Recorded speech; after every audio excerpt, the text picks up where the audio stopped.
Start. अध्यक्ष महोदय, आज सदन में वित्त मंत्रालय की मांगों पर बहस हो रही है। सरकार के हर विभाग का वित्त मंत्रालय से संबंध होता है। देश में जो प्रगति हुई है और हो रही है उसकी काफ़ी चर्चा हुई है। जो प्रगति हुई है वह चारों ओर दिखाई पड़ रही है। कम से कम रेल विभाग में तो काफ़ी प्रगति दिखाई पड़ रही है। रेलों में अब भीड़ कम होती है। बिजली का भी काफ़ी विकास हुआ है। लेकिन गांवों की ओर जो हमारा दृष्टिकोण है उसको देखकर कुछ तकलीफ होती है। अभी जो जनगणना हुई उसे देखने से मालूम होता है कि शहरों की जनसंख्या अधिक बड़ी है।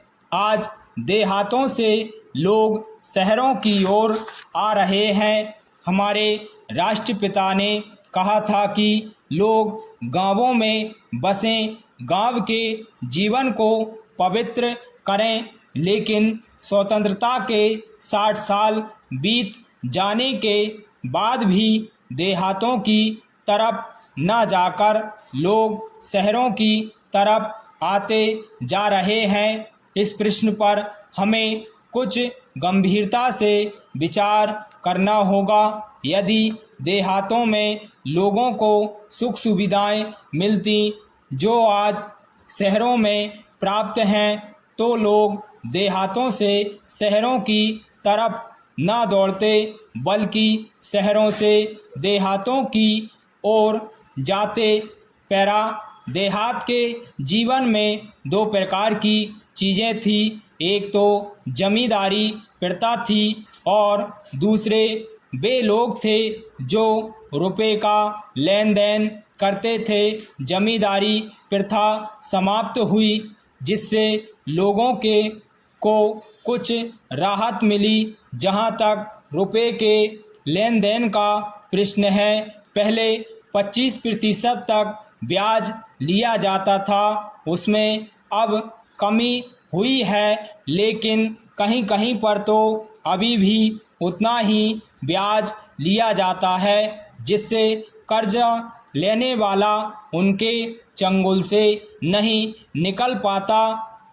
सरकार भी अब उचित दर पर कर्ज देने लगी है। इसी कारण से कहीं कहीं पर साहूकार के ब्याज की कर में कमी आई है। लेकिन इसके बावजूद भी यदि हम देहातों और शहरों की तुलना करते हैं तो उन दोनों के स्तर में काफ़ी अंतर पाते हैं। अभी कहा गया है कि पंचवर्षीय योजना के कारण देश की आमदनी बढ़ी है। यदि यह बात सही है तो मैं जानना चाहता हूं कि वह आमदनी कहां गई।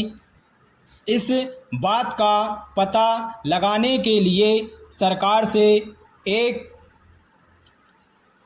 जो इसकी वह बढ़ी हुई आमदनी कहाँ है और किसके हाथ में पहुँची है। अभी एक माननीय सदस्य ने योजना मंत्री जी से प्रश्न पूछा था कि पहली और दूसरी योजनाओं के कार्यान्वित हो जाने के बाद भी किस भाग को अधिक लाभ पहुंचा है और किस भाग को कम पहुंचा है या बिल्कुल ही नहीं पहुंचा है। इस प्रश्न के उत्तर में मंत्री महोदय ने बताया कि अभी इस पर विचार हो रहा है और देखा जा रहा है कि किस वर्ग को कितना लाभ हुआ है। मंत्री महोदय के इस उत्तर को सुनकर मुझे बहुत आश्चर्य हुआ है और मैं आशा करता हूं कि सरकार सभी